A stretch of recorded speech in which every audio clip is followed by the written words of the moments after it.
St. Vincent de Paul Catholic Church here in Cape. Good evening. Let us bow our heads in prayer. From the book of the prophet Isaiah, God speaks to Isaiah, to King David, in these words: "The Spirit of the Lord shall rest upon him, a spirit of wisdom and of understanding, a spirit of counsel and of strength, a spirit of knowledge and fear of the Lord." Almighty God and Father, we pray these gifts upon this city council here tonight, especially the gift of wisdom and courage as they deliberate matters of our city. Help them to know what is the best path forward in each of these things that they'll deliberate tonight. We pray this prayer in the name of Jesus Christ, your Son, our Lord. Amen. I pledge allegiance to the flag of the United States of America and to the republic for which it stands, one nation, under God, indivisible, with liberty and justice for all.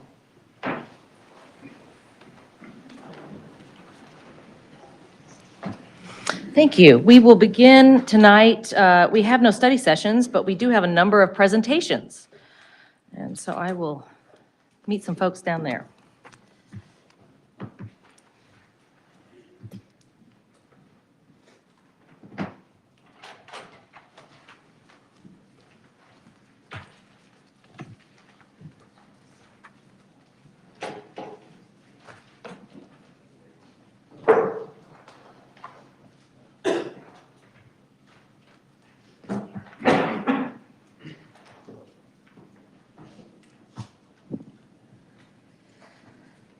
First, we are going to recognize Carl Pease for retirement from the Public Works Department. Is Mr. Pease here? Come forward, sir. It's your moment. You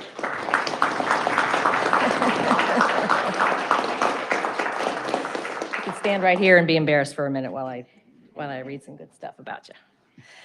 Tonight, we recognize Carl Pease for his almost 45 years of service to the citizens of Cape Girardeau. Well, it said almost 45. He's correcting me. 43, to be specific.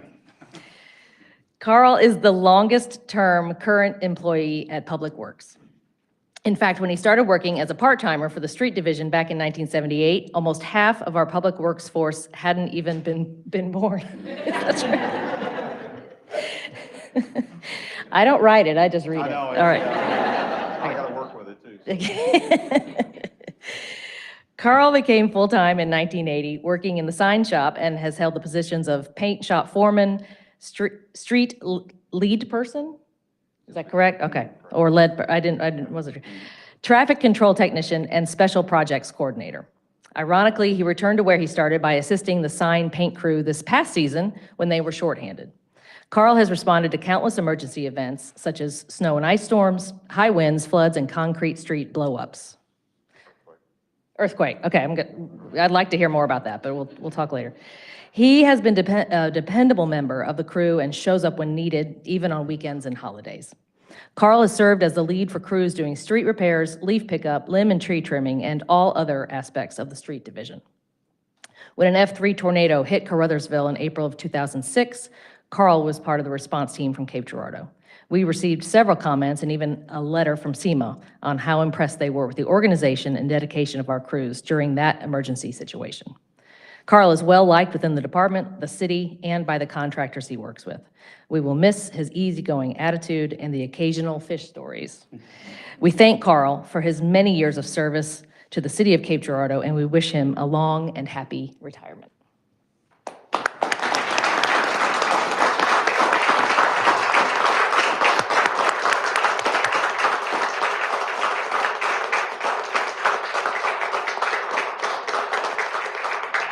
We have this beautiful plaque that you can display prominently in your home. Okay. We'll get a picture of that, and then the podium is yours if you would like to. Oh, man. Yeah. Okay. Well, let's take a picture real quick. Can I get one with my wife? Yes, please. Yes. Any other? Yes. And my dad. Picture. Yes. My dad was a police officer for 30 years. Is he here? Yeah, he's right over here. Oh, yeah. Here in Cape? Yeah. Yep. Mm-hmm. We have a retired police officer as well. Father, please come forward. Let's hold this show up a little bit. We'll get a family picture. Yeah, exactly. Exactly right. Your mom. Oh, mom too. Well, you all obviously raised a hardworking, very respectable individual here. Let's scoot over this way a little bit. Yeah, there you go. Yeah, just for the sake of the picture.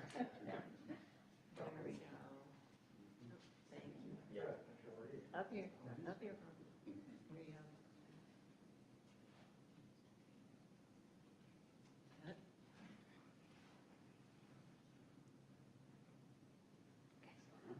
Any words? Would you like to? Just one. Come on over. Come on over. Okay. I just want to thank everybody. It's been a journey. 43 years and 10 months, plus 2 years part-time. It's worked out great for me. I don't know. I made City of Cape my home and lived here just about the whole time I was here, except a couple of years in Jackson. So just want to say thank you. Well, thank you very much again. Thank you. Thank you very much. Do you have a few words, Mr. Pease? No, Oh, okay. Trevor would have to speak for me. He was on the police department when I was there. Oh my gosh. All right. Well, maybe we'll stick around after the meeting and swap Yeah. some stories. How about that? Yeah. Well, thank you for sharing your son with the city. I retired in '95 Oh my gosh. All from right. the police department. Wow. Thank you all for the whole family's dedication. It's Yeah. obviously benefited all of us. Thank you all very much.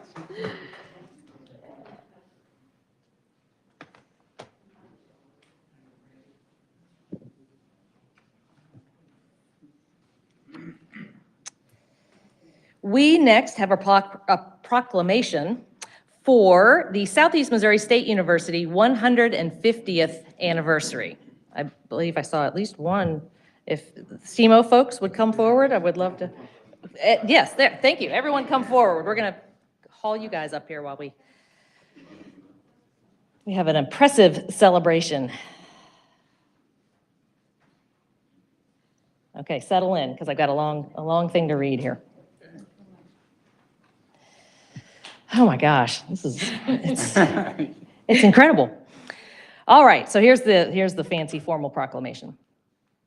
Whereas Southeast Missouri State University will reach an important milestone on March 22nd, 2023, as it observes its 150th anniversary as an institution with a proud history of delivering excellence in higher education.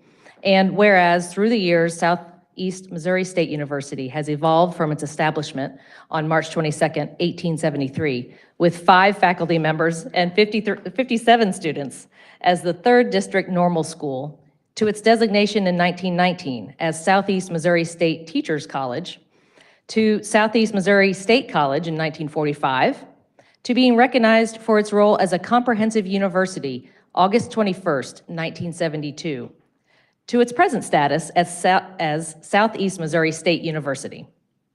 And whereas the 3rd District Normal School held its first commencement for 4-year study in 1877, honoring Emma E. Cowden as the first to finish the school's 4-year program.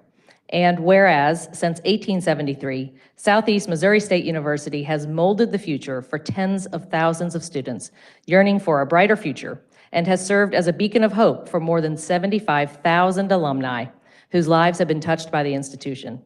And whereas for the past 150 years, Southeast Missouri State University has delivered quality academic programs and services to students throughout Southeast Missouri, and now boasts students and alumni from all 50 states and 108 foreign countries, making its global presence expansive. And whereas the power of Southeast Missouri State University is in the transformative educational experience it brings not only to its students, but also to their families, their communities, the nation, and the world.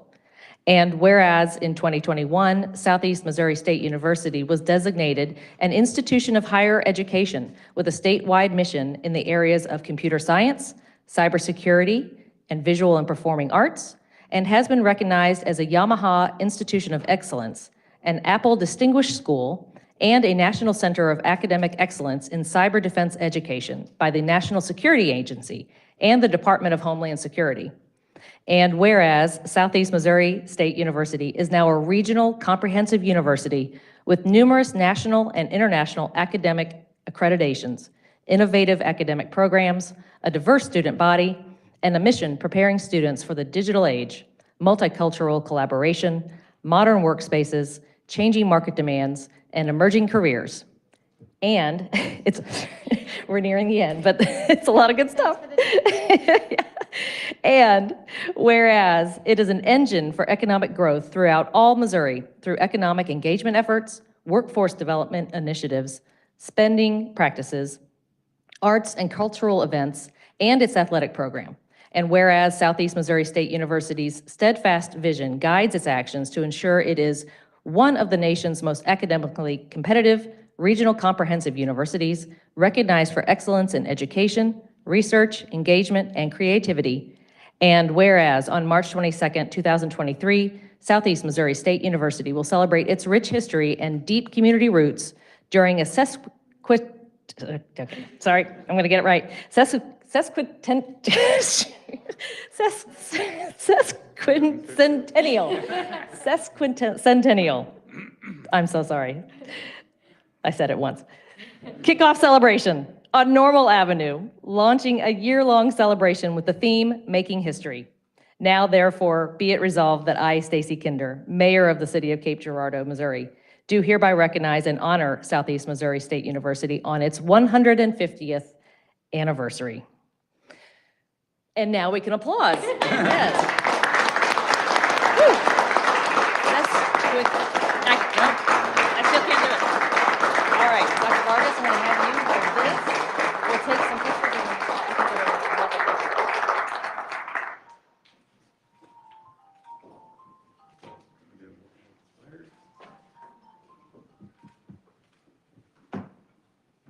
well, Dr. Vargas is a much better speaker than I am, so I would like for him to come say a few. Come say a few words, please, Thank sir. you. Thank you very much, Mayor. Thank you very much. I'd like to, on behalf of everyone at the university, students, faculty, staff, board members, alumni, and friends of this institution, I'd like to thank you all for this, for recognizing the university and its 150th years. I would like to also say to you that I am lucky enough to be the president at a time like this.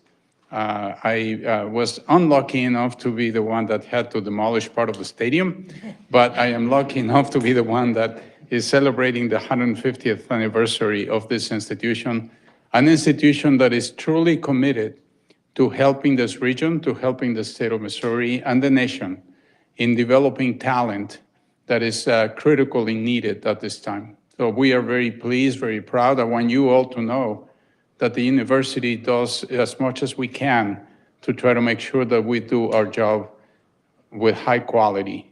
We are an institution that is close to all of you, but not being close doesn't mean that we are any less quality than others. Many students come to us from thousands of miles away, from Asia, from Europe, from Latin America, to study at this institution. So in some ways, I'd say you all are lucky to have an institution like this, with the kind of quality programs, with the faculty that we have, with the committed staff that we have, and with the community in general here. We feel very proud and very thankful for you. So thank you very much. We're gonna have a whole year of celebration. It's gonna start this Wednesday we're gonna cut a cake. And then after that, we're going to have a number of different events throughout the year, and we're going to with the eclipse. We programmed eclipse in April of 2024. Schedule an eclipse for us. Yes, we did. So I know you have a business meeting here, so I'm not going to take any more time. Thank you again very much on behalf of everyone at the university. Thank you.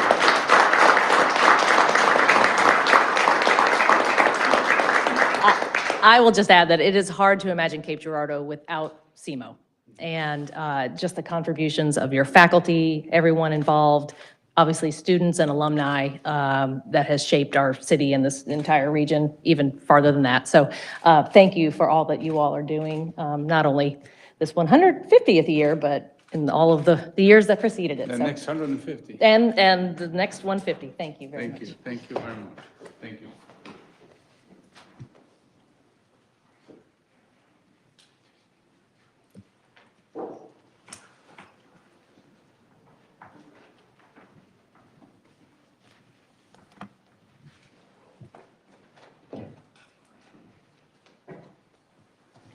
We next will have a presentation by Police Chief Wes Blair with the Police Department 2022 review.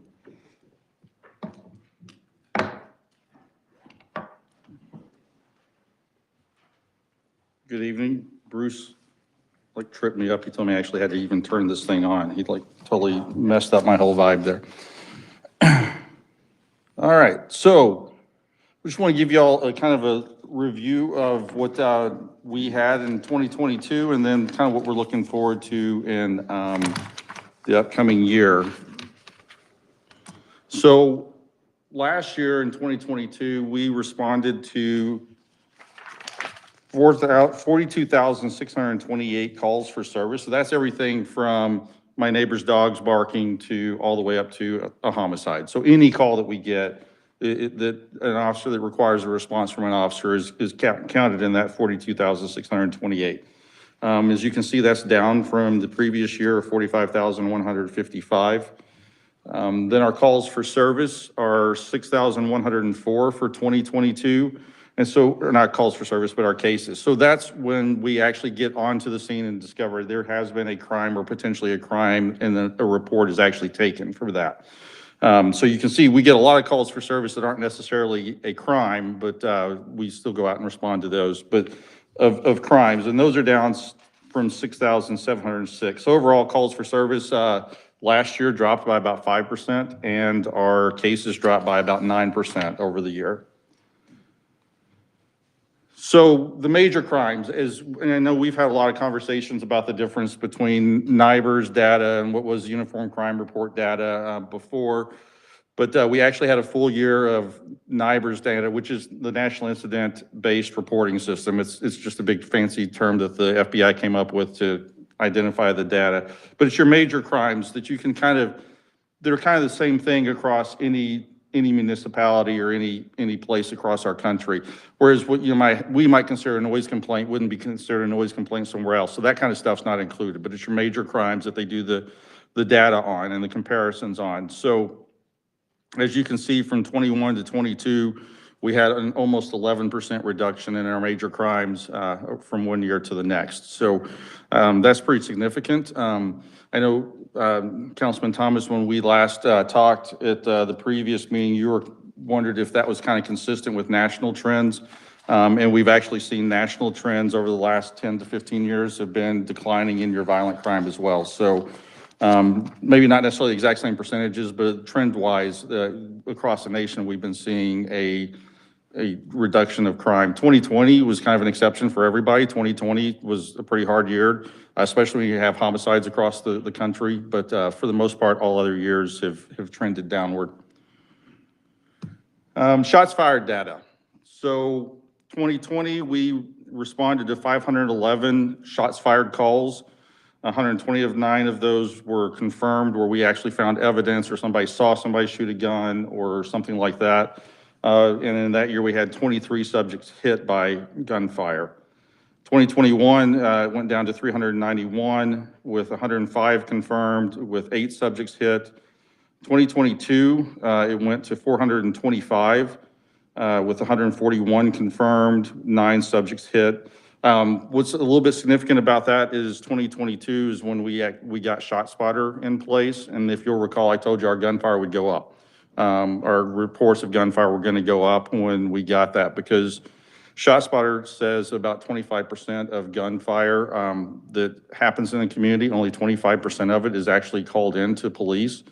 So what we have found in our ShotSpotter area is that we're tracking at about 33%. So ShotSpotter is capturing calls that we wouldn't have been getting even a 911 call on. Yeah, that quick question, I don't want to interrupt, but does that go into your system as a calls for service if you don't actually receive a physical call from a citizen? Like that If we have a ShotSpotter alert? ShotSpotter alert, and then Yes. you report to the case? Yes, that would Okay. be a call for service, yeah, because with ShotSpotter, we're definitely gonna respond out to that and create a call for service for that.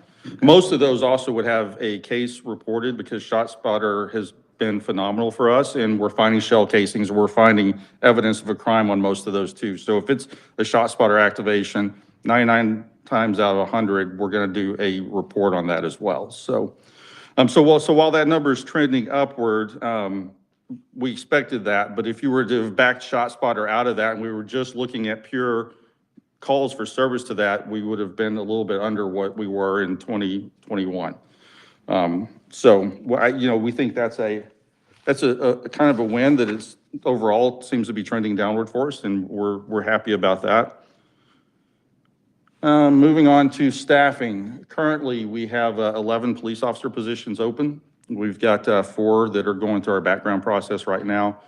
And then, of course, we're doing ongoing testing. There was a young man that was in the office, I know, just this afternoon, right before I came over here, picking up an application. So hopefully we can keep some momentum going on that and getting some more officers hired. Jailers, we're still struggling. We've got 9 open positions out of a staffing level of 14. 3 communication positions open, have a staffing of 14. And then nuisance abatement, we have 1 full-time, 1 part-time position open. And that's out of 2 full-time and 1 part-time. So we're less than half staff in nuisance abatement right now. And this is what I just mentioned earlier, combined 10-year trends. We wanted to go back and just look at we look from year to year to year. But we wanted to look at what our trends were for all the major crime data. So we took the major crime categories of murder, rape, robbery, aggravated assault, burglary, theft, and motor vehicle theft, which was the old UCR data. And then we drilled down into that to get our numbers for 21 and 22. We couldn't do that for every single crime we have. That would take a year probably for somebody to drill into that data. But the major crimes, we could drill down into that and come up with those numbers. So our crime analyst worked for a very long time to come up with that. But as you can see, pretty consistently, our major crimes have reduced over 10 years by about 44%. So, and then you can look at the same thing with calls for service. Again, pretty consistent downward trend over the last 10 years. Calls for service over the last 10 years down 25%, and cases are down 35%.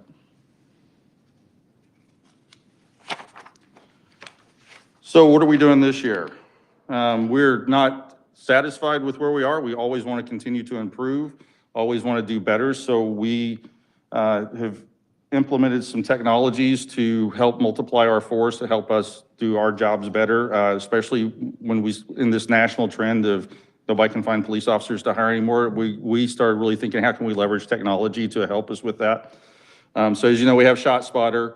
We're expanding our ShotSpotter footprint. We're almost doubling it. That should be up and running within about the next month. They've identified the locations and all that, so we should have that out within about the next month. But just since implementing it, we've taken 12 guns off the street. We had 83 alerts last year. As y'all know, you've seen it in the news, and I've reported out to y'all, we've made multiple felony arrests that would not have even been made had we not had that technology, because we were able to respond quickly enough and find suspects. The other technology that we've implemented is the flock license plate cameras. That's fully functional now. They're all in place as of about 3 weeks ago. We've got all those cameras up. And just in the last 2 weeks, we've had vehicle alerts on those that have resulted in 2 arrests already just in about 3 weeks' time. So every police department that we talked to when we were vetting this program said, you're going to love this. You won't believe how many stolen cars you're going to get, how many felons you're going to find. I was talking to one community that has a real big shoplifting problem. And they said they're known shoplifters. They put their information, their plates, their car information in there. And when they hit their big box stores, they know they're there. And they go and wait for them to come out. So there's all kinds of uses that we can use this for. Our biggest concern with it, obviously, is our violent crime. That's kind of what we want to use it for, violent crime and finding people who have felony warrants. So we can tie those people into that with their license plate. They have felony warrant, and we'll know when they drive past one of our cameras, and we can go out and make an arrest, which is what we've already had happen a couple of times in the last few weeks. So very excited about that technology, and I think that will really benefit us and help us kind of multiply our force out there. Nuisance abatement update. So all nuisance abatement is going to be coming back to the police department July 1. So we'll be doing the property standard stuff. As right now, we're just doing vehicles and a few of the other smaller nuisance things that are more police specific, but we're going to take on all of that coming up in July 1st. which is going to require the addition of another full-time employee to that. So we're working with the finance department to look at how we can tweak the pay for that to maybe make it a little bit more attractive. It's right now it's at $13.95 an hour, and we're trying to get that pay rate up so that we can get some people onboarded, so that we can get some of the nuisances in our community taken care of. This is one of the things I am probably the most proud of, technology aside. I am a technology geek, but this co-responder unit was one of the kind of the brainchild of Assistant Chief Rodney Barker. He has been working. He's on the state board for crisis intervention team, and he has been working with community counseling for years, actually, to try to get this put together. And we just got this stood up about 3 or 4 weeks ago. Just to tell you how effective this has been just in 3 weeks. When we go back, you can see that between 2020 and 22, we responded to over 5,000 check the welfares. Most of those are mental health related calls. We were spending an average of about 61 minutes on that call for 1 or 2 officers on that call, trying to talk to the person or get them resources or something like that. In the last 3 weeks, that time has been cut down to 15 minutes that the officer is spending on the scene. And the mental health workers, the co-responders are out there dealing with that. As you know, the officer can get there. We get the co-responder out there when we realize it's just a mental health issue, not a crime issue. And once we know that that mental health worker is safe, then our officer leaves and the co-responders take care of that. So we're really excited about what, I can't speak positively enough about this cooperation, this collaboration we have with community counseling. And we've got 2 co-responders. So they're doing that with just 2 co-responders, all right? So they're not on 24/7. They're just on right now. They're just on during the day until they get trained up and we get them familiar with, you know, what kind of calls they should be coming out on and those kind of things. So look for really, really good stuff to come from that in the future. Community engagement, we're getting back into the Coffee with Cops. We've done a couple already this year. During the COVID era, we tried to do some virtually. There was limited success to that, but there's nothing like person to person and sitting there with somebody across the table from them having a cup of coffee. So we're doing that. We're starting a Citizens Police Academy, starts in April. So this will be a really in-depth opportunity, just kind of like the city's Citizens Academy, for people to see the various functions of the department and what every week they'll be, you know, they may spend a week with detectives, they'll spend a week with our SWAT team, they'll spend a week with our patrol commanders, and just taking a deep dive into what is policing really like in Cape Girardeau. So we're real excited to get that ball rolling. Our first class should have about 12 to 15. And then we'll kind of gauge from there if we can do more in future classes. But our intention is to do maybe 2 a year. And we've had some pretty good interest in this one already. So I think we've got it filled. We're real close to filled. So we're excited about doing that. And then some of y'all, I remember seeing Councilman Thomas and Mayor Kinder get shot at our Citizens Police experience when we, did those a few years ago. That's my favorite thing, is bring council members there and shoot them with paintballs.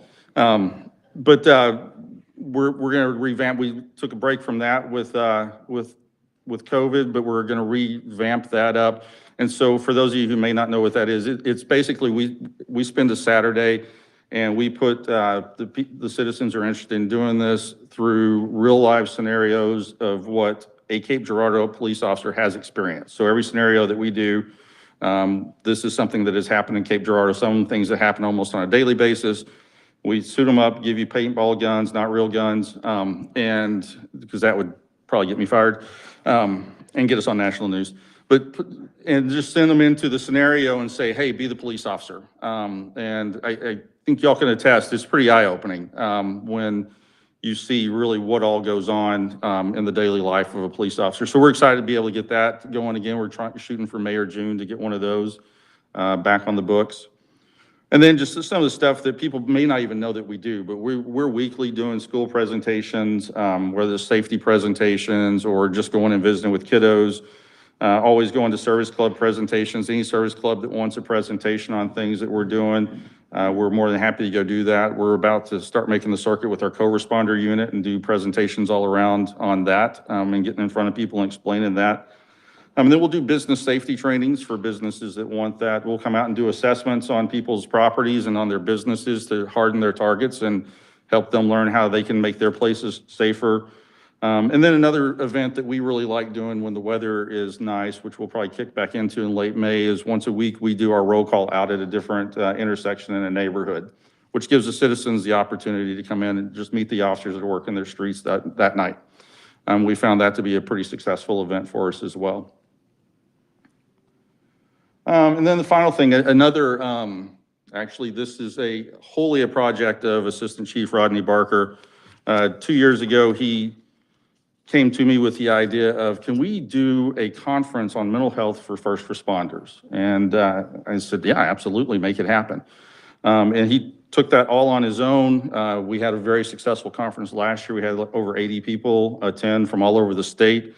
And because our philosophy is you can't be a good public servant to your community if you're not healthy yourself. And so we want our police officers and firefighters to be mentally healthy, but we wanted to share that with our greater community across the state too. So we did our first conference last year, had over 80 people signed up for it. We bring in speakers from all over the country to come in and talk. And this year, our conference is the 12th, 13th, and 14th. I think we've got almost 100 registrants. I know we've actually got at least one firefighter that's registered from Florida, and have a few police officers from Texas that are coming up for it. So really good conference. And again, something that was just something that Assistant Chief Barker came to me. He's like, I really want to do this. I think this is really important stuff. So, and so with that, that is all I have. Does anybody have a question for me? I do, I have a question. So you talked about the decline of the cases and the calls. When you have decline in numbers, can you can you pinpoint some of the reasons things has declined? I would like to say just because we're a really good police department. But I think a lot of it is community engagement, because people are reporting things to us more, not to the level that we would like. So I think that's part of it. And that's probably in my mind, that's one of the biggest pieces of it. I think also the seeing the visibility of the officers out on the street has probably helped with that too. But to be able to say, I can definitely say this XYZ is what's driving crime down. I don't know that any of us really know that. Academics, they fret over that and do research on that all the time. And you ask 100 different academics and you get 100 different opinions. But I think in our case, community engagement and just building those relationships with our community is probably one of the biggest drivers of that. Well, I do like to make a point to that because I have participated in the Coffee with Cops, which was great, because people see that community members or organization and the cops are getting together. Actually, I recruited somebody from our housing program from that. So I think when people see that visible, that the cops are working with the community, we helping out with services. So just not inviting community, but other organizations would be good too, just in case they want to be involved in that. And I liked your neighborhood roll call too, which is really nice. So I do believe the engagement piece and us representing as a city and the community is important. And the representatives came down, Boss and Berger, just stopped by for a little bit. So I think community engagement is wonderful. And your department has been very helpful in coming and talking to our organization too. So Thank you. So I think that does play a big role. I had two questions real quick, and that was, what could we be doing that we are not? And then secondly, data tells a story, and I don't want to downplay the data. But how do we make our residents feel safer? Because data is one thing, but then, I've said it before, social media and things, it's a deterrent to the numbers that you Right. state. So there you go, two good questions. So what I would encourage our residents to do is, social media is, you heard about crime, 10 years ago, and you probably heard about it at the local coffee shop, or you saw it in the paper a few days after the fact. And so it wasn't 24/7 in your face, immediate. Social media now, we have people that report out things on social media immediately as soon as they hear something, and it may not even be accurate, but it takes off like wildfire. So that's our biggest issue when we're dealing with perception on crime. We've recognized that we need to be getting our story out there first, and so I don't know if y'all have noticed in the last few months, we've really ramped up our social media engagements, and I just encourage people, if you're wondering about what's going on with crime in the community, come to our page first, because we're going to tell the real story, and we're going to tell it as quickly as we can. That's the best way to combat that.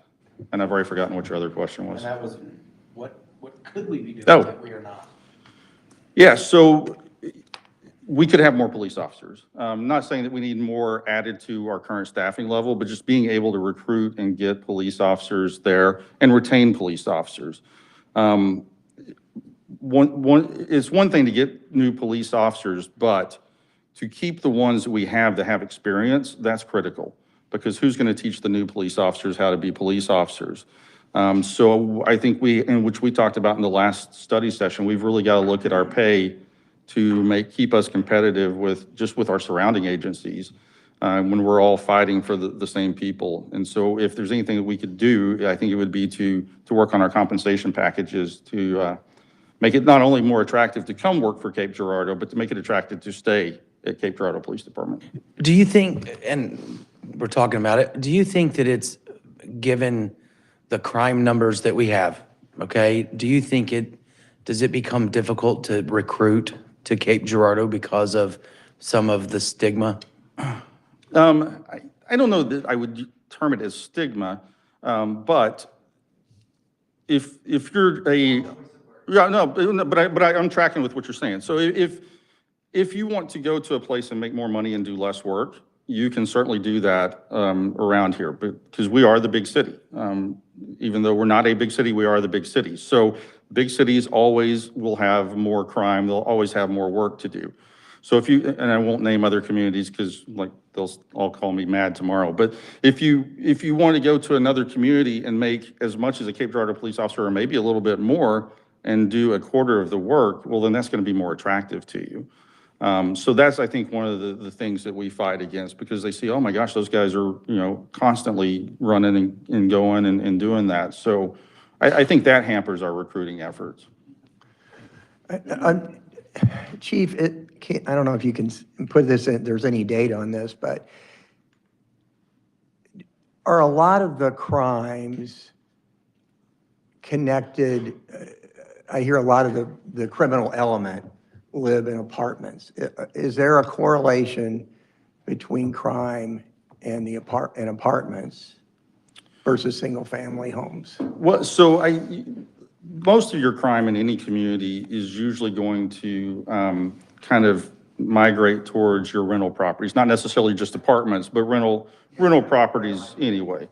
And a lot of the reasons for that, I think, are because and this isn't a blanket statement about all renters, but there's not as much investment in that community, right? If you're a renter, you may be there for 6 months or a year, and then you move on somewhere else. Where in your more established neighborhoods where people live there for 10 or 15 years, and they know their neighbors, and they look out for their neighbors, you don't find that in areas that are rental areas so much. So I think that's what probably drives quite a bit of it, and that's why it ends up being in the rental areas more. It's not because it's a rental, it's just because there's not the grandma or the mom that's on the corner that's like, I saw what you did and I'm calling your parents, because they don't know each other like people do in neighborhoods where you have home ownership so much. So I think, so to that point, that does kind of drive some of that, yes. I don't really have a question, but just to build off some of the things that you presented on, I just wanted to commend you for your creativity, you and your teams, as far as, there are staffing constraints and it's nationwide. But you are able to magnify your presence through your community engagement. It's very obvious from the list that you had on there that you guys are renewing that presence now in the post-COVID world, getting out in the getting out in the community so that people can see you and get to know your force and the amazing people that you are. As well as it's very noticeable the difference on social media, and that's the 21st century way to stay in touch with them. So that, and then you're constrained by your ability to attract people by our budgetary constraints. But these types of programs, like the Shield of Honor are ways that you demonstrate that it's not just about pay. You guys are committed to the well-being of your employees and the people that you work with, and that's huge. And that, I guarantee that goes a long way with the people that you're recruiting and the people that you have hired in your force. And then going back to the co-responders, that innovative approach, that isn't even a, it relieves the burden on your officers because it's a skill set area that they're not trained in. But the person who ultimately benefits in that, it's not about that. It's the people who need the actual service, the mental health services, and they're able to get that. And so kudos to you and to the Community Counseling Center for putting that together, because the people who benefit from that are the people that need that care. You guys are experts in law enforcement.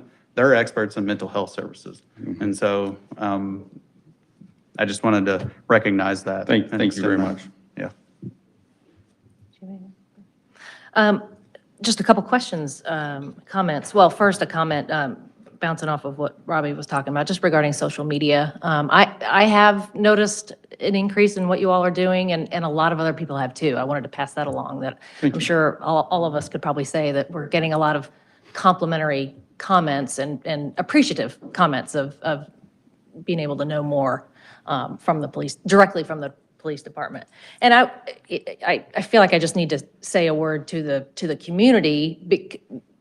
Maybe, I don't know if defending your social media is the right way to phrase it, but we need to understand that the police department's social media and information is not going to look like a private citizen who is just, saying things on social media, nor would we want it to, because, crimes they don't take 5 minutes to solve, and we do operate under the assumption of innocence until proven guilty. I think that's an important part of how you all are able to communicate.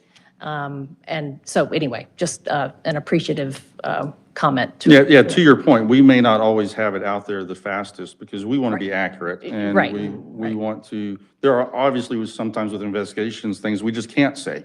Correct. Until that investigation is done. But we do always want to be out there and be accurate and put it out there as much as we can. So yeah, thank you for that. And just a quick question, just about ShotSpotter. So I actually assumed incorrectly, I guess, that our additional areas were up and running, but it's really just, we're still operating with the first initial area of ShotSpotter. Right, Okay. yeah. So earlier this year, you approved expanding it. So we were Gotcha. just on their timeframe for installation and all that, but it should be fully up and up. It certainly will be up and operational before we hit our warm summer months, but it should be in the next few weeks. Yeah.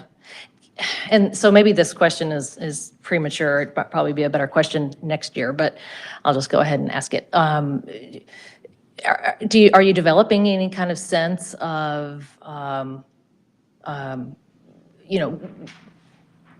our locations, are the right locations for our initial ShotSpotter and the percentage of kind of what? So far, yeah. So just going off of what our old system, or where, we already had our footprint, which is now a year old, we did heat maps just on our known shots fired calls, and that's how we developed that area. And so as we were expanding out, we did the same thing with what is our next area that we experienced at least the phone calls on gunfire and the shootings that we know actually happened. So what we're seeing so far with our first area is that is confirming that, yeah, that's actually where most of the gunfire has been.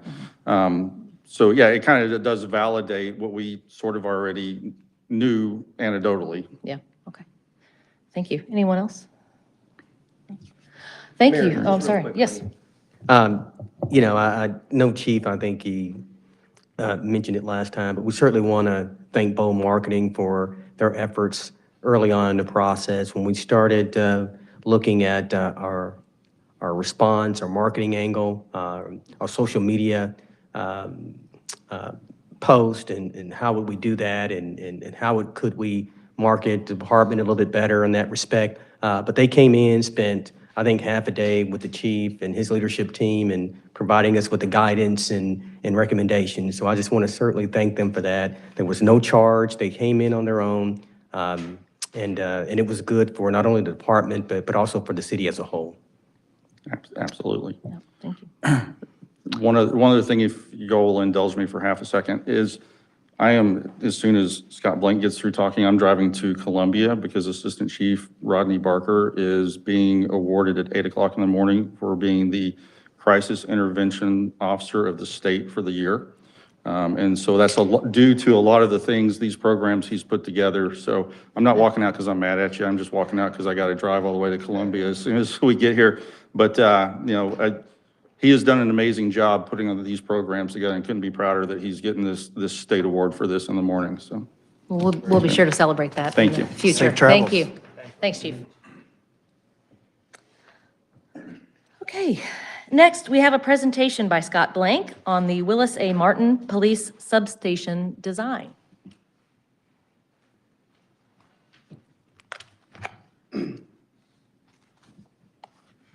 So I've got some handouts. Can I approach Perfect. and? Please.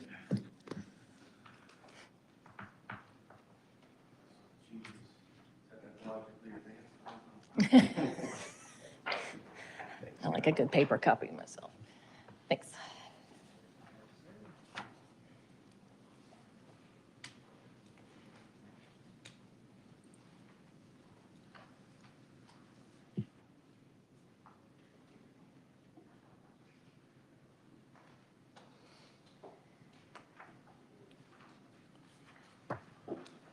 So if you recall, going back to October of 2021, presented a concept of doing a police substation in the Midtown area of Cape Girardeau. And at the time, council was gracious enough to give me the green light to go ahead and start proceeding on that. And since that time, had the opportunity to meet with Charlie Herbst and spend a lot of time with him. Charlie was manning a police substation in this very exact building from 1998 to 2005. So he had a lot of information, a lot of insight, and was grateful that I got to spend some time with him on that. I've met with Chief Blair several times to go over and learn the needs and the desires of the design and everything. And Chief's been very gracious with his time, and then as well as spend a lot of time with our architectural firm laying out the design of this proposal. So I will, to go ahead and move forward to the handout that I've given to each of you guys. If you flip back and on page 1, you'll see the proposed floor layout for this. So as you walk into the structure of to the front there's a gathering space for people to come in and sit. There's a little beverage bar there, a welcome desk. And then directly behind that wall, there's a small meeting room. So if there's a need for a quick meeting or those kinds of things, they can happen right there. And then as you go down the hallway there, you'll see there's 2 office spaces, and those office spaces are for the officers themselves that are going to be manning the station. And then beyond that, we've got the restroom, a mechanical closet. And then in the rear of the building is the gathering room, which will have a patio space off the back of that to hold events, not only during time that the substation is open, but even after hours. We can shut off access to the front of the building and still have access to the rear of the building for events after staff has left the property. So going back through, the next page shows the design inspiration. The following page will give you some ideas. We wanted to keep the building historic in nature to the properties that are around there. So there are some of our exterior design inspiration. And the next slide shows some of our inside historic interior looks that we came up with for inspiration on the inside as well. And then going to the good stuff, featuring back there, gets into the renderings. So this shows what the potential of the corner of Good Hope and Sprague could turn out like. It shows the existing building right now at 629 Good Hope and how it could be refurbished, as well as what the streetscape could look like coming into that corner right there. The next slide shows a side view of the building. This would be standing along Sprig Street looking east, and what the side of the building would look like from this rendering. The next slide shows standing on Good Hope, looking south, what the front of the building would look like. And I want to point out, we've got the entry to the building there in white. We purposely left it white because it's not probably going to end up white, but we just left it so that once it's built out, then we can look at potential paint colors and those kinds of things that match up well with the building. But at the time we printed this, we just left it in white. The next slide shows what the entry to the building would look like.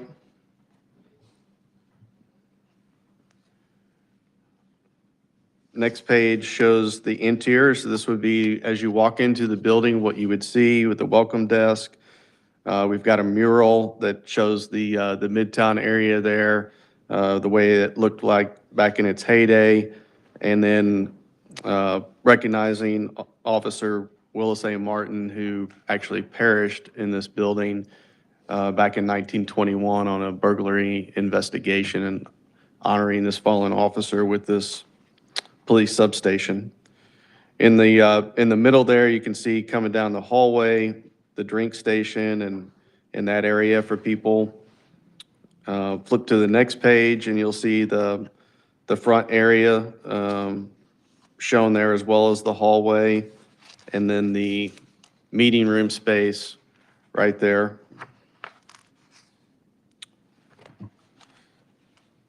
On the next slide, it shows the two offices that would be there. And then we've come up with this kind of neon graphic that you can see in the building at night that'll be lit up that says serve and protect. The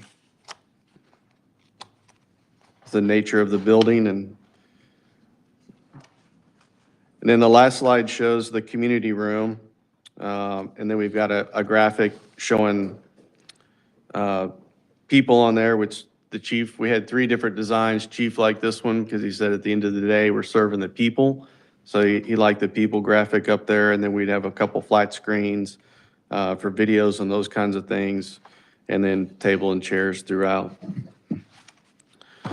So benefits of the police substation, from my perspective, it reestablishes a permanent police station in this part of town. It allows the police department, just what Chief talked about, to strengthen relationships with the neighborhood that's around there. Enables the police department to have a physical location for meetings and workshops. So in coordinating this and learning from Chief, the gathering space in the back would allow them to have trainings and workshops and those kinds of things to further connect with the residents and the neighborhoods. And then the community space can also be used by different organizations. So they can have that space after hours. It doesn't interfere with anything in the front of the building. That area can be shut off. And they can enter from the rear of the building and have the patio and the community room to do like neighborhood watch programs or just community meetings and those kinds of things as well. It's an opportunity for the police department to work with the university DPS as well as the county sheriff's department. So can bring all those organizations to working together with this facility. And then there's a huge economic impact from this. For right or wrong, this area still has a stigmatism of being an area of crime. Being down there a lot myself, it's actually very quiet. That's the reality of it. There's not a lot of traffic down there. There's not much going on, but the perception in the community is that it still has crime. So this satisfies that. The 2 people that were here before me with the university and with the chief, having the river campus down there and everything, this is going to be huge for the university to further grow their enrollment. This will be one of the first facilities that prospective students and parents see when they're coming to the university, when they're coming to look at the river campus to see. And it'll be nice to have that presence, that they see that immediately, and that's the first thing that they see as they're coming into this area for their son or daughter to go to school. I truly believe for this area to redevelop it and see the opportunity for commercial development, for university expansion, for residential development. I believe that this is a game changer with those things in mind. So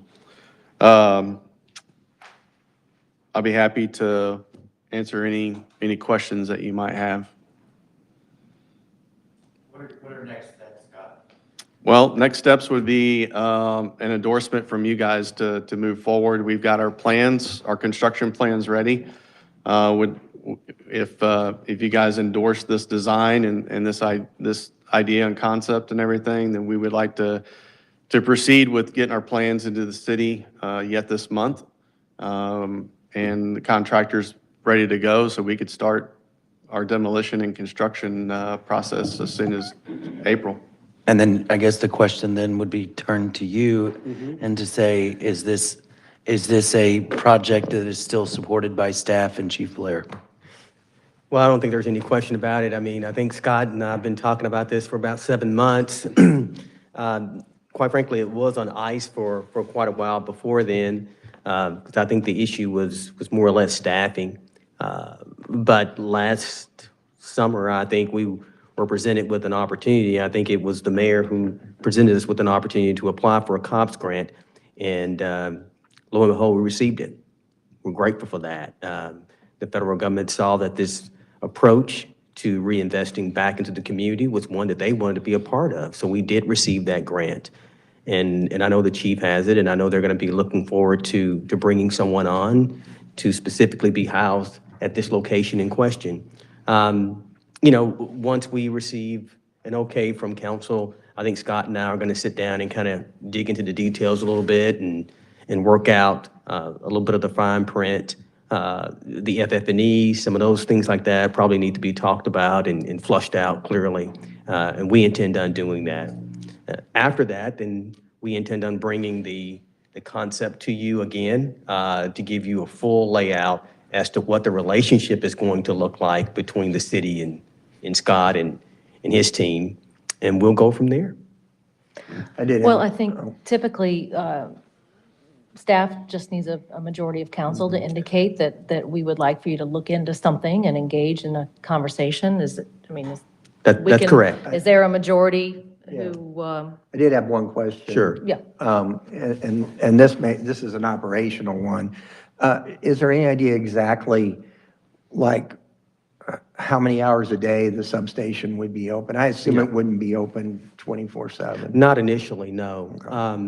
But again, those are details that we'll work out. We'll sit down with the chief and his team and find out exactly what those hours of operation would look like. If it's, 11 to 7, 7 to 7, something to that effect. I think those are, again, ideas and comments that certainly need to be flushed out in detail. and there would be some things that would come back to council. Yeah, for- I mean, we're going to bring back a full Agreement. scope, an agreement with Scott as to what this is going to look like. Again, the arrangement, the relationship, I think, is critical. Yeah. I had a random question I thought of while you were presenting. What's the intent of the use of the top 2 floors of the same building? So Nate, our construction expense, and just as a reminder, we're standing behind, the construction expense will be our investment into this. So there'll be no cost to the city to build this facility out. There was some talk about utilizing that space potentially for like an officer in residency, those kinds of things, maybe as an idea. But I think after I got my construction expenses back in, I think we're gonna have to rent that out as an apartment so that I can make somewhat of a lighter payment on my loan. Maybe stage 2 or 3 down the road. Perhaps, yes. Yeah. Well, I want to say, I don't know about y'all, but I'm excited about this. I am extremely excited about this. Out of respect, Mr. Blank asked to meet with me early on the city council. I mean, I was getting a lot of meetings, and he presented this plan to me as well.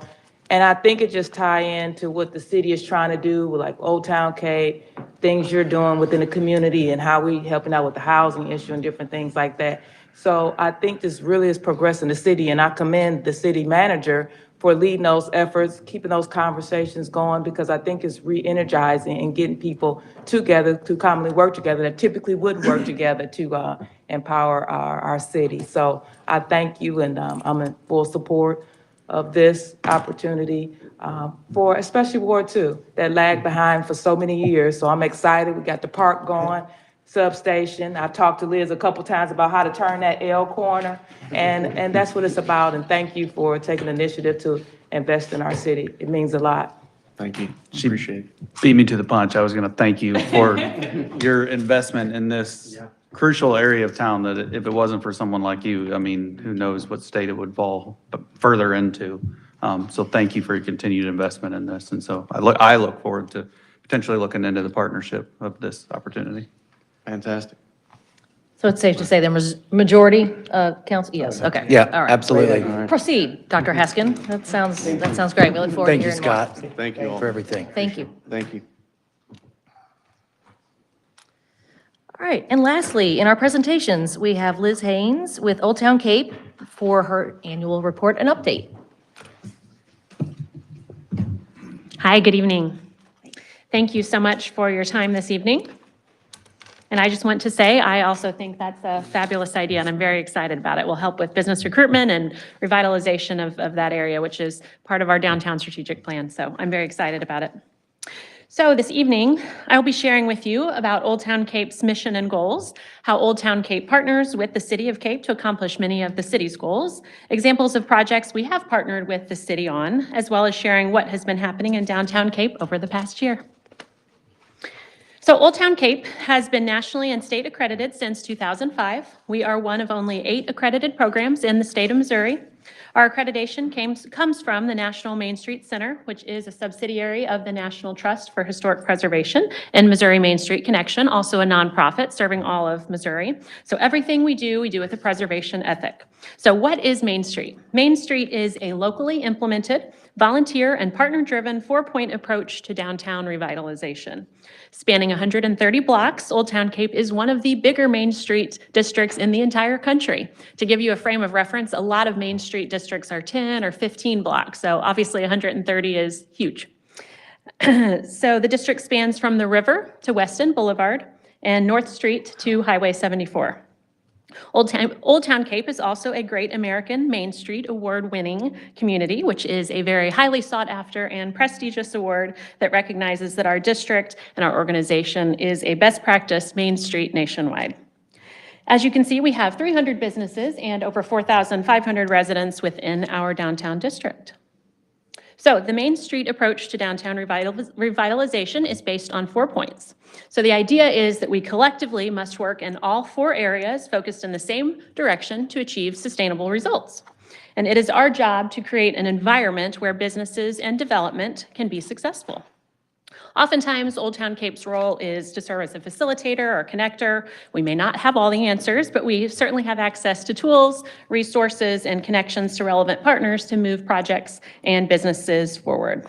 We also ensure that all appropriate stakeholders are around the table to bring initiatives to fruition. And I really spend a significant amount of my time connecting developers, property owners, entrepreneurs, real estate agents, and so on, and providing necessary resources to move projects forward. Old Town Cape has had a hand in nearly every big downtown development since the organization's founding in 1999. Now, let's talk about 2022.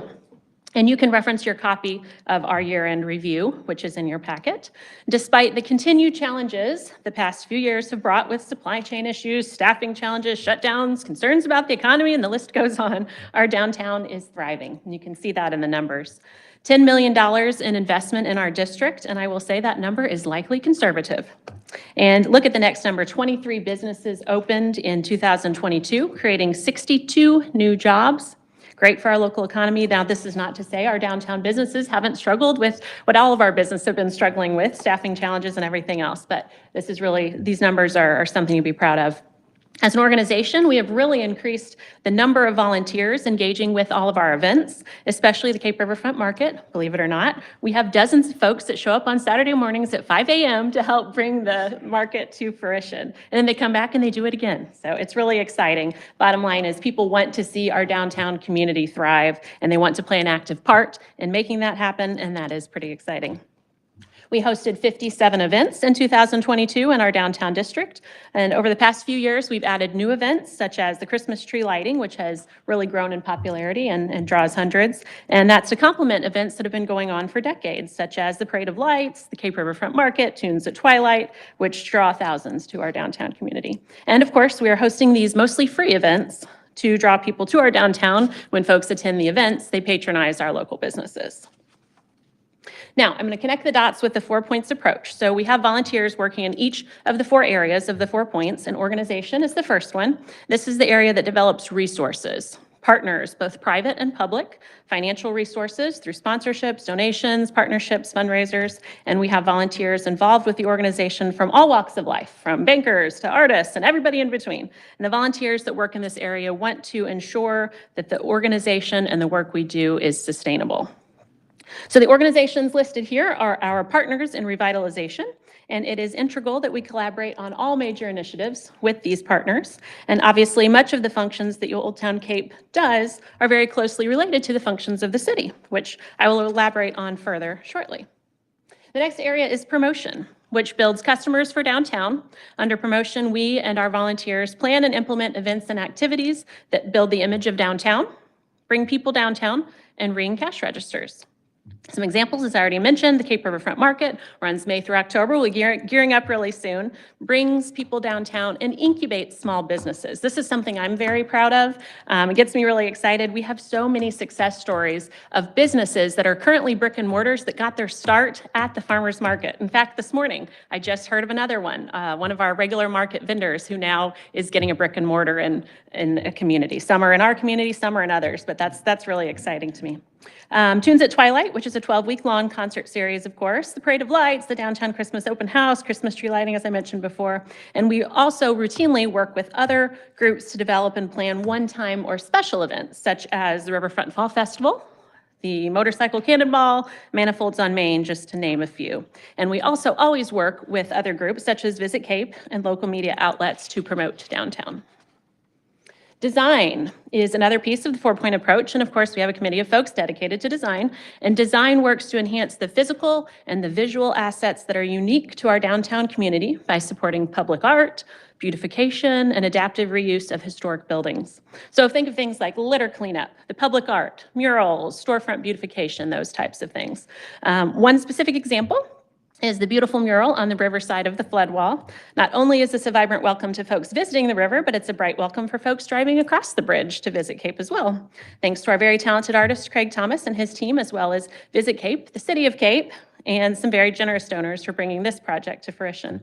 And speaking of the mural, we worked with the City of Cape and some local property owners to clean and add lighting to the River Tales mural on the Water Street side of the flood wall, which was a project many years in the making.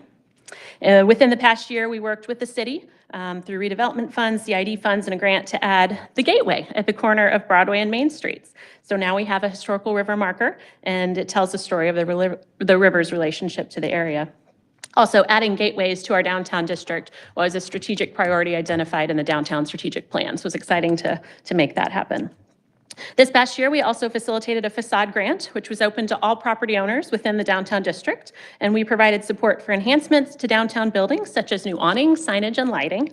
And 9 total projects were awarded funding, and I will say the projects look amazing, and it's really exciting. Lifts up our downtown as a whole.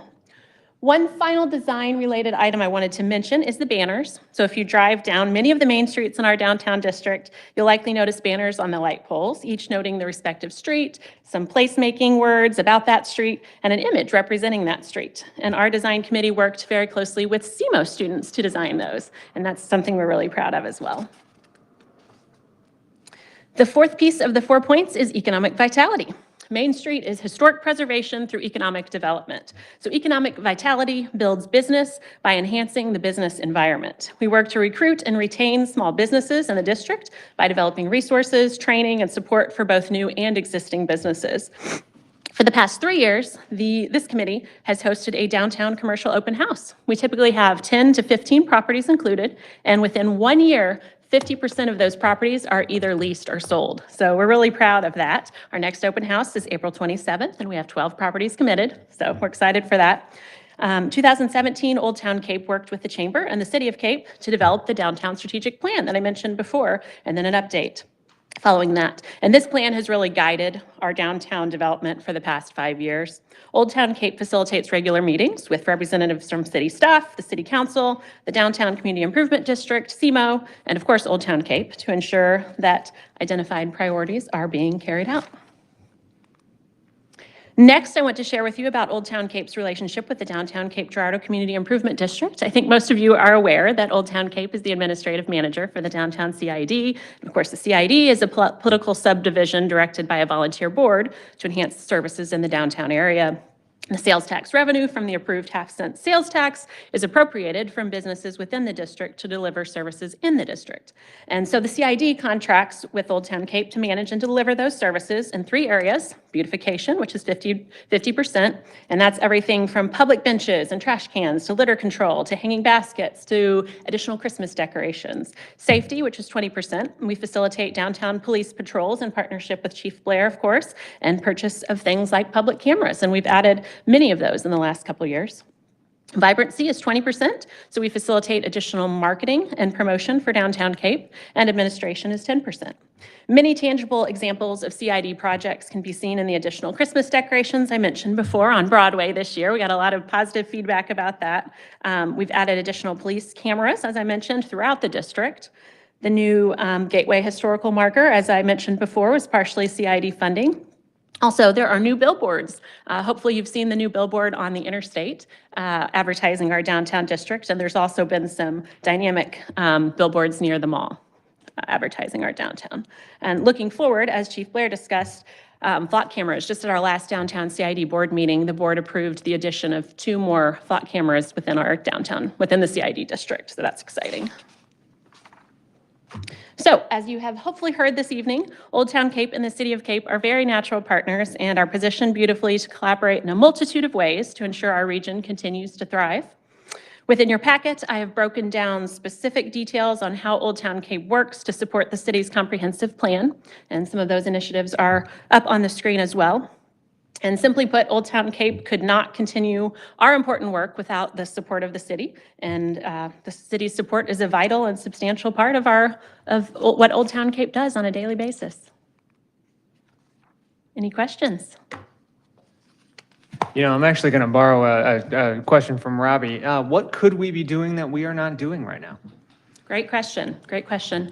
I think, you know, something that comes up in a lot of conversations is safety or the perception of safety in our downtown community. So one thing that we have done is we've shared with Chief Blair's permission, we've shared the locations of some of our cameras within our downtown district. And when we've shared that, we've gotten a lot of engagement, you know, because that obviously makes people feel safer in their community. So we're going to be revisiting that and sharing that, sharing those locations again. You know, I think Chief Blair said it very well. There's a lot of things happening in our downtown district at any point in time, and that's naturally going to, you know, have some of that comes along with it. I think another piece of it, you know, is the vacant properties that we have in our downtown district, and that's one piece of our annual downtown commercial property open house, you know, and we have seen a great return in that, but talking with property owners about how we can, you know, either let's move those properties so that we can, you know, recruit new businesses and new developments to go into them, or, you know, let's do something with those properties rather than letting them sit and continue to deteriorate. Because, you know, filling those spaces and working on those buildings is only going to make our community continue to rise. So we recently had a great conversation with a member of the city staff about codes and enforcement and things like that. And I think that's, and I've talked with Trevor Pulley about that as well. And I think things like that, that kind of dialogue, those kind of conversations are going to be very beneficial and helpful.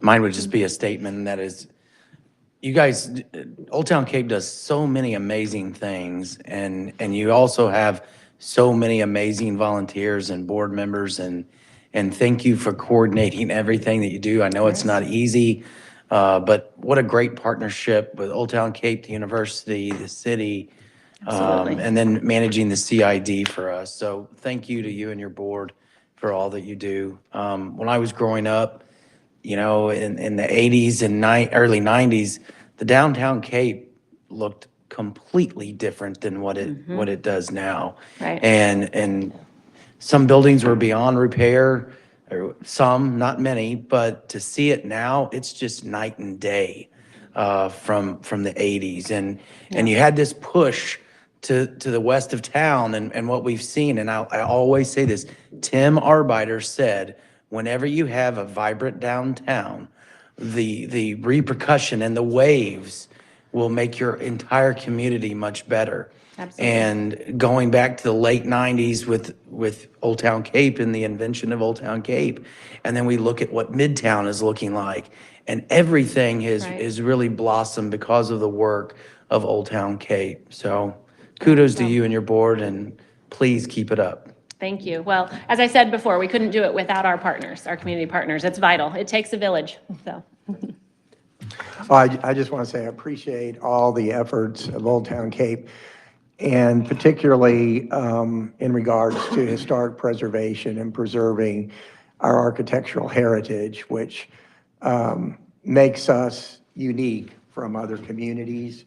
And I think that's so important. And without Old Town Cape, I don't think a lot of those old buildings would still be standing. So thank you. Absolutely. Thank you. Just have one quick question for you. Yeah. Liz, you're using the word economic vitality. When did you transition to that language versus the old language of economic development, economic growth?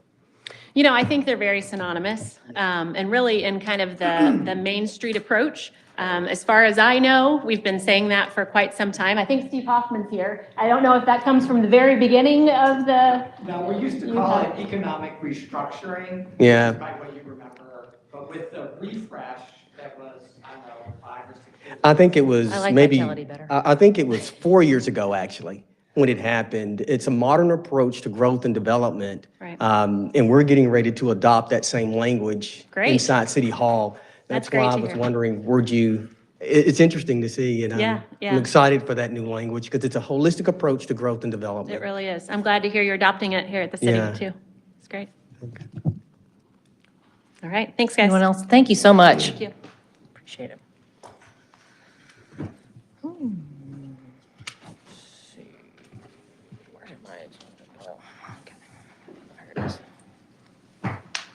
All right, next we have communications and reports from council. Anyone? I'm going to kick this off, and we had a presentation, a lengthy proclamation for the 150th anniversary of Southeast Missouri State University earlier. In that 150th year, it's pretty exciting because the Southeast Missouri State basketball team has put the name of that institution and the name Cape Girardeau on the national map, thanks to their appearance in March Madness. And so I just wanted to congratulate SEMO basketball and thank them for a job well done. They played with real class, and they really brought Cape Girardeau to the forefront of the nation. So I think all the announcers probably said, mispronounced, and said correctly Cape Girardeau a lot of times over the past couple of weeks. So congratulations, SEMO basketball. Indeed. Anyone else? Just piggybacking off that, it made me think of the shame that it was, you know, that the women's team was headed there in 2020 and they didn't get that opportunity, and it's a lost opportunity. But the success that they've had, you know, they'll get there next year. Next year. Well, I wanted to talk a little trash tonight, but literal trash It's that time of year when I think we are all probably looking into spring cleaning, and the city could use some as well. And so I wanted to get a few things on people's radar, start getting them on the radar. So, number one, mark your calendars for the 2023 Friends of the Park Day and the Great Cape Cleanup. This is our city's annual park beautification event on Earth Day, April 22nd. Registration will begin at 8:30 at Kappa Park, shelter number 3. Beautification and litter patrols will be happening in all of our city parks. So please call the park department at 339-6340 for more information. You can also look online, and you can register or just show up that day. If that does not sound like enough hardcore litter pickup for you, there are more opportunities. And one I wanted to highlight does need some hardcore participation. Every year, MoDOT hosts the Trash Bash in April. And to coordinate with groups in Cape, for example, that might like to host a litter pickup along one of our MoDOT roads in the city. These roads include Shawnee Parkway, Kings Highway, and I-55. So obviously, these are our largest streets in Cape. They're the more dangerous ones to be collecting trash on, but it's also where we find some of the most trash, and certainly some of the most seen trash. MoDOT will coordinate with anyone interested by bringing vests and trash bags, and they will pick up after the event. This kind of volunteer event would obviously involve a lot of unique issues, so please contact the MoDOT Southeast District for more information, and you can call them at 573-472-9030, or look on the MoDOT. You can find more information on the MoDOT website as well. And then lastly, I wanted to highlight that we need groups or businesses or organizations to engage in the MoDOT Adopt a Highway program to cover the stretch of I-55 in the city limits with litter patrol. If anyone has been driving around on I-55 recently through Cape Girardeau, you will see a lot of trash. The grass is short right now. It is very obvious. And I don't want to accuse our citizens of being trashy. It is obviously an interstate, and just gets a lot of people coming through. From what MoDOT says, a lot of pickup trucks just have stuff blowing out, and there's a lot of trash there, and we can see it, and we need some help. I get, whenever I talk about this, I get the question about using prisoners to help with this effort, because that has been done in the past. But our county jail and the nearby prison in Charleston are no longer engaging their prisoners with litter patrols. MoDOT is also in the process of reassessing those who have been signed up as Adopt a Highway volunteers. But it is obvious that we need a more robust volunteer effort to get all the trash picked up on the sides of I-55. So please, if you or your organization or business might have an interest and the capability to engage in that kind of activity, please go to the Adopt a Highway page on the MoDOT website at modot.org, and you can even sign up there, and there's a lot of good information there. So that's just my plug for the day. Anyone else, council? All right, moving on. We have several items for discussion. Is there anyone in the audience here to appear as an advisory board applicant? Yes, sir. If you would, please state your name and tell us what you're up to. I guess this is the right time. My name is Carl David Atkins. I live at 133 East Cape Rock Drive here in Cape Girardeau. I have an interest in the historic preservation. I put in an application for that. Am I at the right time? Yes, sir. Okay. Yes, perfect. I've had a serious interest in historic preservation since in the university.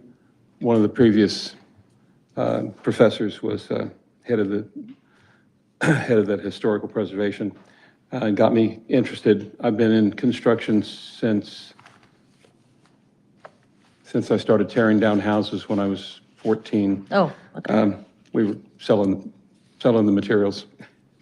I've been in construction in Cape Girardeau, started as a hod carrier. Not everybody knows what that means.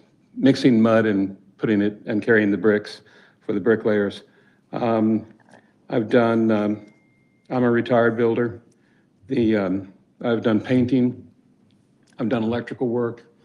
I'm very familiar with all aspects of electrical work, except not quite as good with three-phase as I should be, but if it's electrical in an older home, I can tell you within 10 years when it was installed.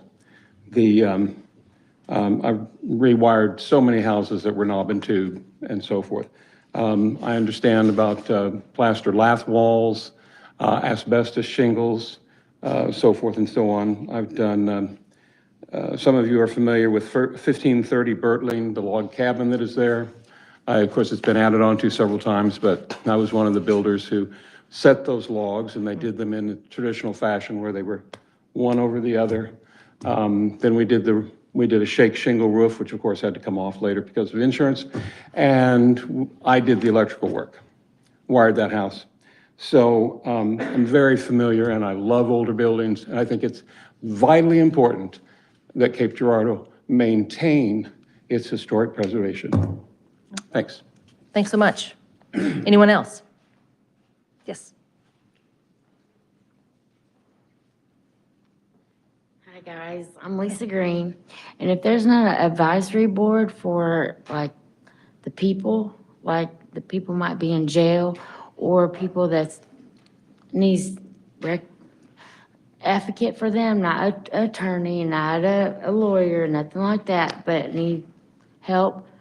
I like to start a club or a board for that. Oh, interesting. The city does, if you'll go to the city website, you will see there is a list of established committees and advisory boards, and that's what this is in particular pertaining to. But in terms of starting a new board, you might need to speak with staff and our legal team in terms of getting that done. But thank you.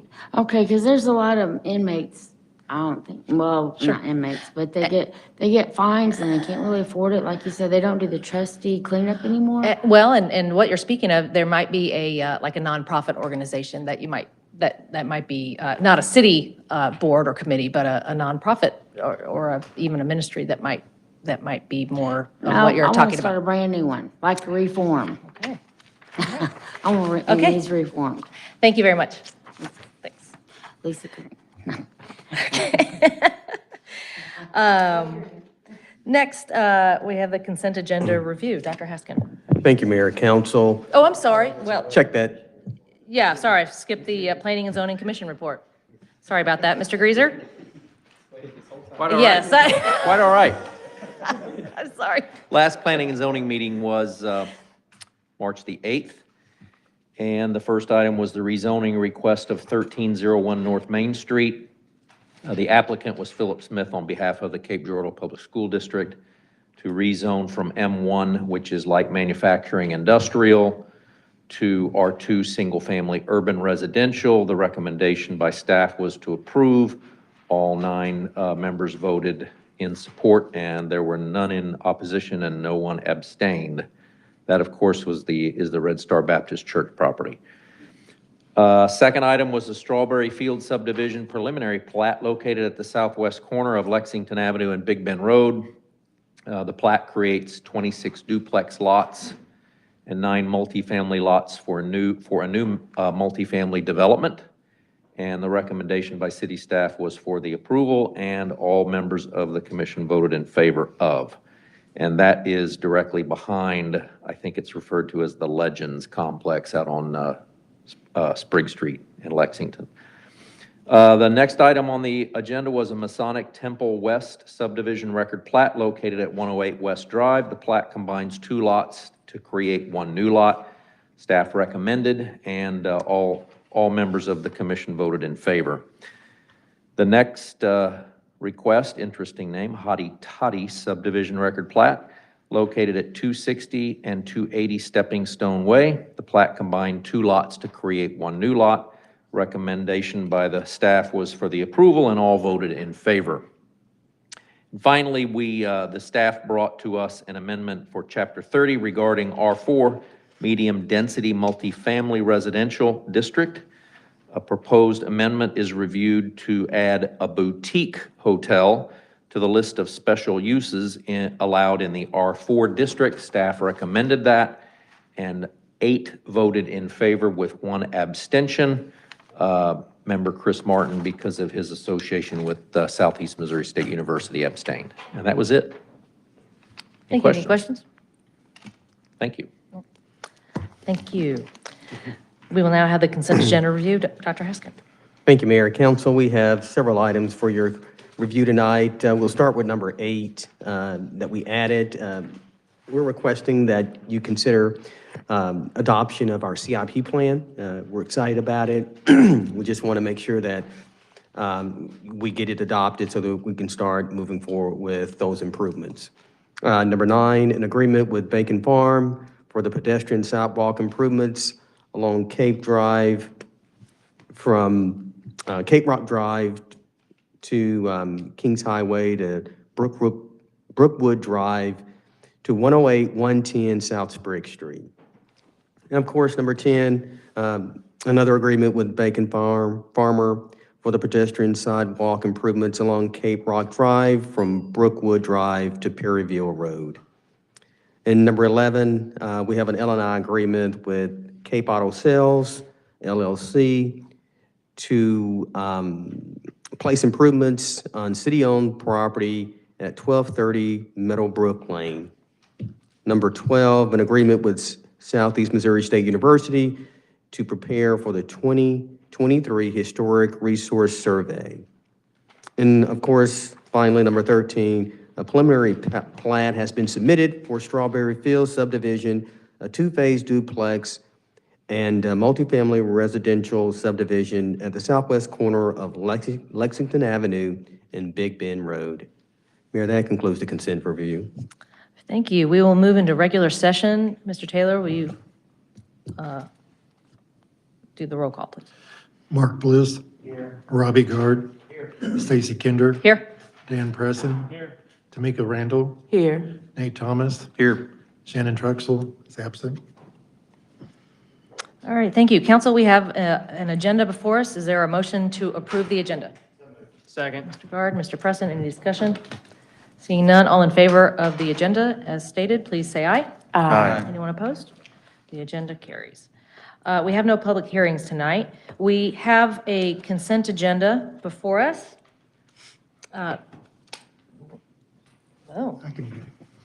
Where's our guy? Oh, no. Mr. Taylor, you're going to read this off for us? Bill number 2330, an ordinance amending Chapter 30 of the Code of Ordinances of the City of Cape Girardeau, Missouri by changing the zoning and property of the property located at 2403 South Sprigg Street in the City and County of Cape Girardeau, Missouri from M2 to AG. Bill number 2330, an ordinance amending Chapter 30 of the Code of Ordinances of the City of Cape Girardeau, Missouri by changing the zoning of property located at 2403 South Sprigg Street in the City of County and Cape Girardeau, Missouri from M2 to AG. Bill number 2331, an ordinance granting a special use permit to Walmart Real Estate Business Trust for the purposes of placing, using, and maintaining a shipping container at 3439 William Street in the City and County of Cape Girardeau, Missouri.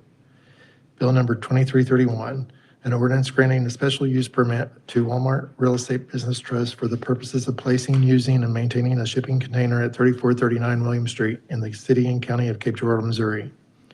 Bill number 2332, an ordinance approving the record plat of Bertrand subdivision. Bill number 2332, an ordinance approving the record plat of Bertrand subdivision. Bill number 2333, an ordinance authorizing the acquisition of temporary construction easements and permanent drainage easements from various property owners for the Sherwood Drive, Hood Drive, Brookwood Drive Drainage Improvements Project in the City of Cape Girardeau, Missouri. Bill number 2333, an ordinance authorizing the acquisition of temporary construction easements for permanent drainage easements from various property owners for the Sherwood Drive, Hood Drive, Brookwood Drive Drainage Improvements Project in the City of Cape Girardeau, Missouri.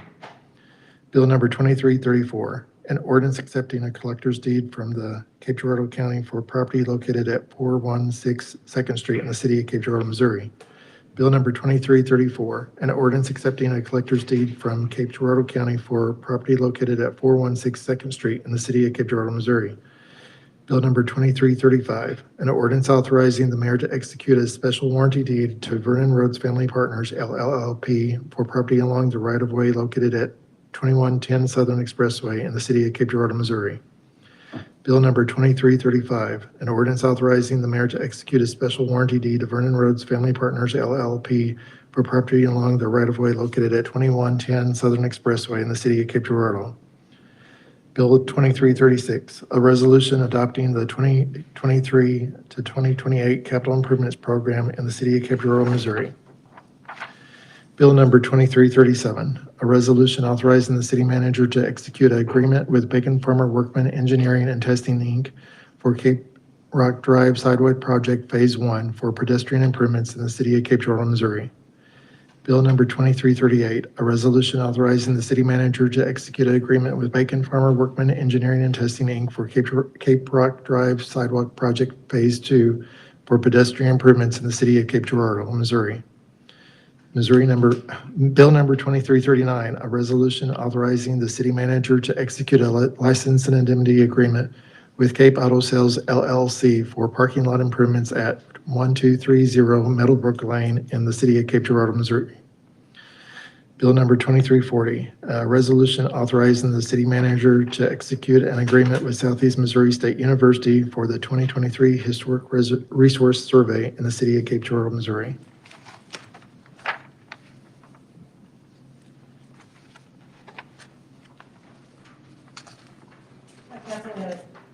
Consent agenda before us. Is there a motion to approve? Second. Mr. Bliss, Ms. Randle, any discussion? All in favor then of the consent agenda, please say aye. Aye. Anyone opposed? That motion carries. There were no items removed from the consent agenda. We have 4 new ordinances. As always, we will have staff briefly describe. If there's anyone in the audience who wishes to make a comment, then you may do so at the podium. If you would state your name, you'll have 3 minutes to do so. First, we have Bill 23-41, an ordinance approving the record plat of Gooden subdivision. First reading. Good evening. All 3 of these record plats are simply combining lots and tracts into one lot for various purposes. The Gooden subdivision is the Blue Medicinals on Broadway. They're adding a drive-through and a parking lot. They want to make it all one lot. Okay, thank you. Is there anyone in the audience who wishes to comment? All right, hearing none. Council, is there a motion to approve Bill 2341? So moved. Second. Any discussion? Mayor, please mark my vote and extension due to financial conflict of interest. Thank you. Any other comment? Hearing none then, all in favor of Bill 23-41, please say aye. Aye. Anyone opposed? That motion carries. Bill number 23-42, an ordinance approving the record plat of Hotty Toddy Court subdivision. First reading. These are 2 lots in, I believe, the Meadows of Whispering Oak subdivision, same owner. I don't know what their project is, but they just want to make one lot. Okay. Anyone from the audience wishing to comment?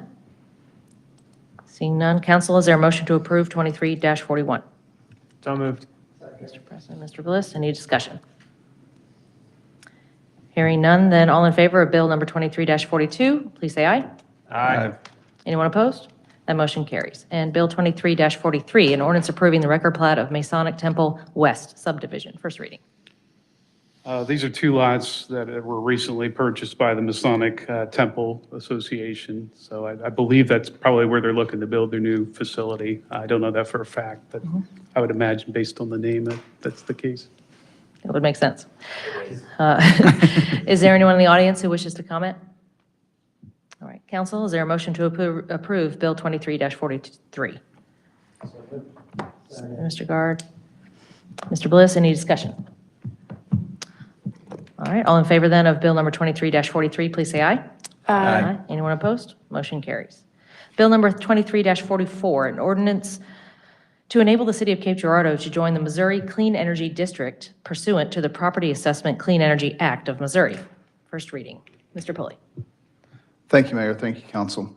This allows the city to join into the Missouri Clean Energy District.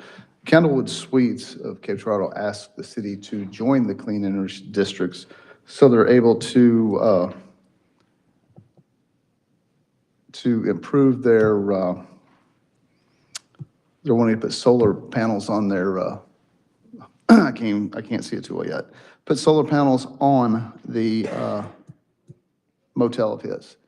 This district is part of PACE that the city council joined in 2015 with the ordinance of 4739. By doing this, this allows Candlewood Suites to get 100% of the cost on a 20-year loan at a lot lower interest. You have numerous cities throughout the state of Missouri has already joined this district.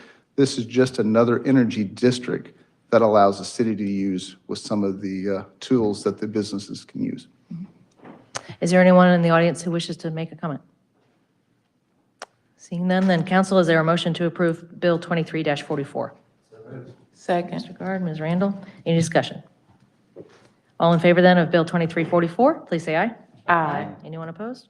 That motion carries. We have no appointments tonight. We have several people who signed up under other business to speak to the council. As always, you needed to pre-register to do this, and you will have, if you're here and wish to make a comment, you will have 3 minutes. You will need to come to the podium and state your name and address. First, Lisa Green, are you wishing to comment? I'm sorry? Address the council, not the address. Well, we do typically ask for an address. If you'd prefer not to give one, that's. No, it's mine. They're trying to steal it, but yeah, it's still mine. Lisa Green, 1218 College Street. Okay, thank you. It's mine. And you have 3 minutes. I once heard, I once read this thing about, talking about Cape Girardeau, that we as a whole cannot continue to operate in a vacuum, and I totally agree with that statement.